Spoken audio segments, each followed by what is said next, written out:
নমস্কার বন্ধুরা, ভদ্রসহ study centre চ্যানেলে তোমাদের স্বাগতম।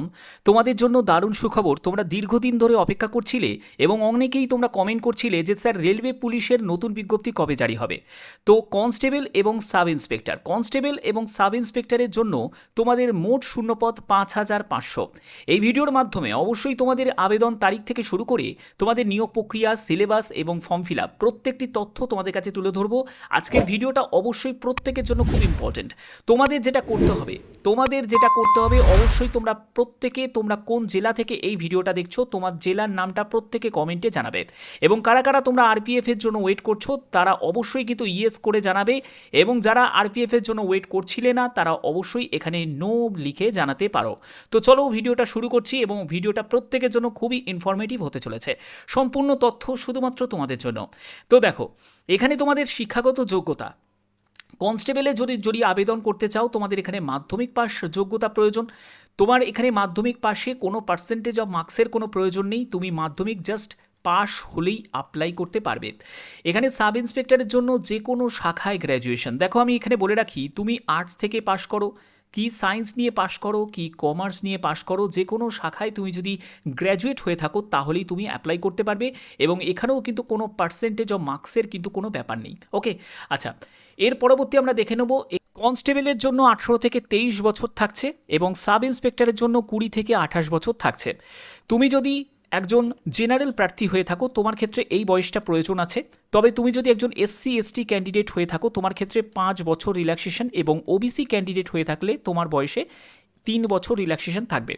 এখানে আরেকটু ব্যাপারটা ক্লিয়ার করে দিই তোমাদের। এখানে দেখো, এই জায়গাটা কিন্তু রিল্যাক্সেশনের ব্যাপারটা কিন্তু ক্লিয়ার করা রয়েছে। এখানে দেখো রিল্যাক্সেশনের ব্যাপারটা বলে দেওয়া হয়েছে যে বয়সের ছাড়ের ক্ষেত্রে যারা এসসি এসটি ক্যান্ডিডেট তাদের ক্ষেত্রে 5 বছর এবং ওবিসি যারা ক্যান্ডিডেট তাদের ক্ষেত্রে বয়সে 3 বছর রিল্যাক্সেশন রয়েছে।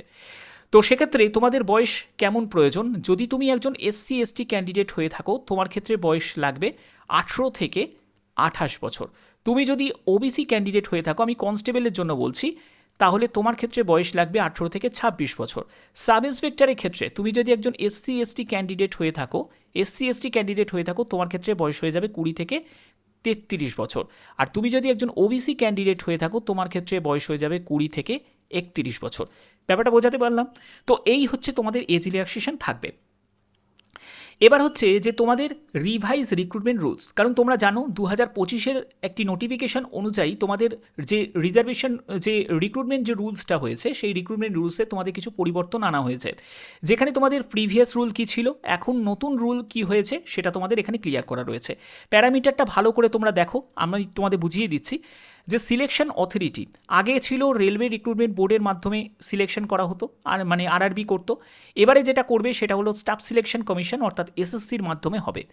এজ লিমিটের ক্ষেত্রে আগে ছিল কনস্টেবলের জন্য 18 থেকে 25 বছর, এবারে এজ লিমিট কিন্তু কমিয়ে দেওয়া হয়েছে, যেখানে 18 থেকে 23 করে দেওয়া হয়েছে।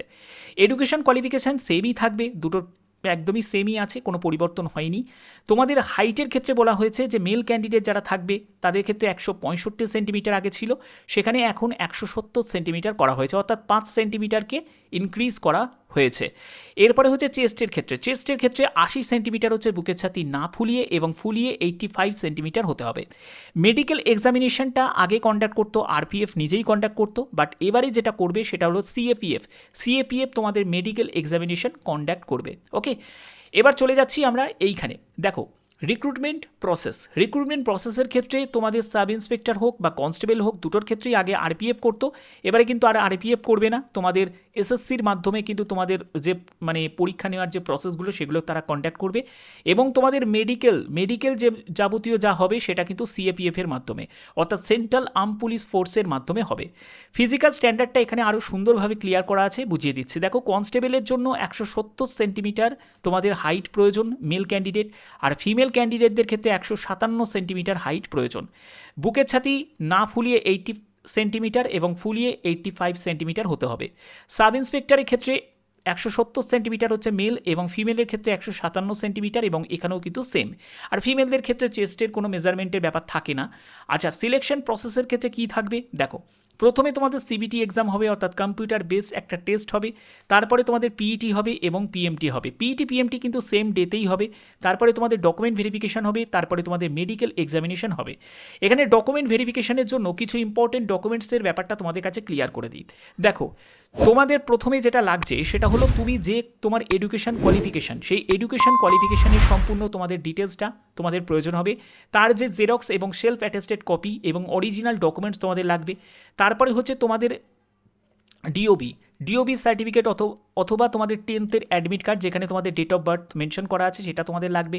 তারপরে যারা তোমরা কাস্ট থেকে বিলং করছো সেই কাস্টের জন্য তোমাদের সেন্ট্রাল সার্টিফিকেট লাগবে।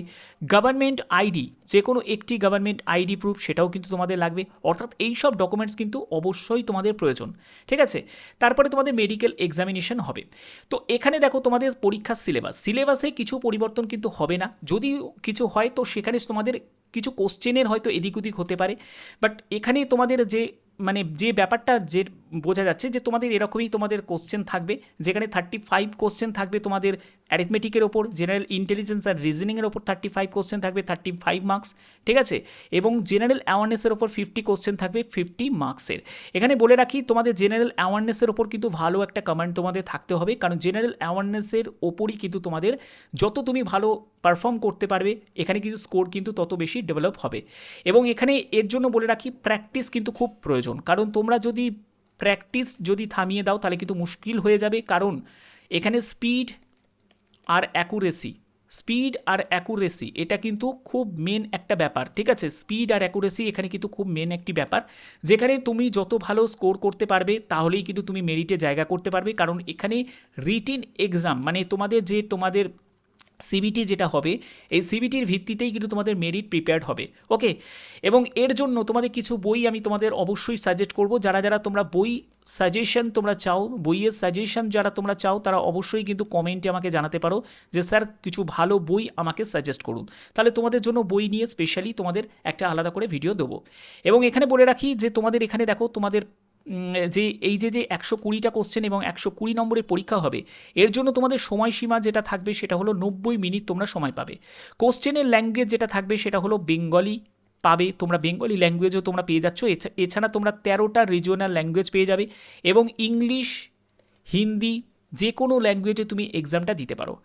নেগেটিভ মার্কিং ক্ষেত্রে বলে রাখি 1/3 নেগেটিভ মার্কিং থাকবে, অর্থাৎ 3টে প্রশ্নের ভুল উত্তরের জন্য প্রাপ্ত নম্বর থেকে 1 নম্বর কাটা যাবে, ওকে। তো এগুলো ব্যাপারটা ক্লিয়ার করতে পারলাম। আচ্ছা, পরবর্তী চলে যাচ্ছি হচ্ছে তোমাদের আবেদন কিভাবে করতে হবে। দেখো, কবে থেকে তোমাদের আবেদন শুরু হবে এগুলোর ব্যাপারে তোমাদের বলবো। খুব শীঘ্রই কিন্তু তোমাদের আবেদন শুরু হতে চলেছে, যেহেতু তোমাদের রিভাইজ রিক্রুটমেন্ট রুলস হয়েছে।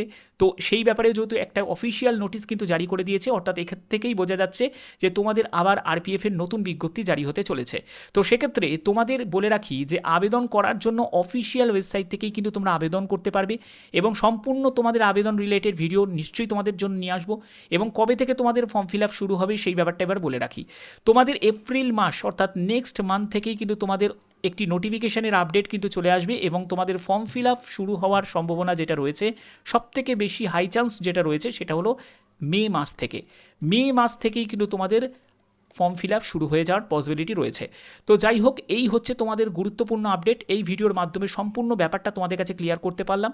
তোমরা প্রত্যেকে কিন্তু কমেন্টে জানাবে যে কোন জেলা থেকে এই ভিডিওটা দেখছো, প্রত্যেকে কমেন্টে জানাবে। এবং তোমাদের যদি কোনো মতামত থাকে অবশ্যই কিন্তু তোমরা প্রত্যেকে জানাইও। এবং তোমরা কারা আরপিএফ এর কনস্টেবলের জন্য অ্যাপ্লাই করবে, না তোমরা এসআই এর জন্য অ্যাপ্লাই করবে, না দুটোর জন্যই অ্যাপ্লাই করবে, সেটাও কিন্তু তোমরা কমেন্টে জানাতে পারো। তো আশা করি ভিডিওটা ভালো লেগেছে। এখনের মতো এটুকুই, টাটা।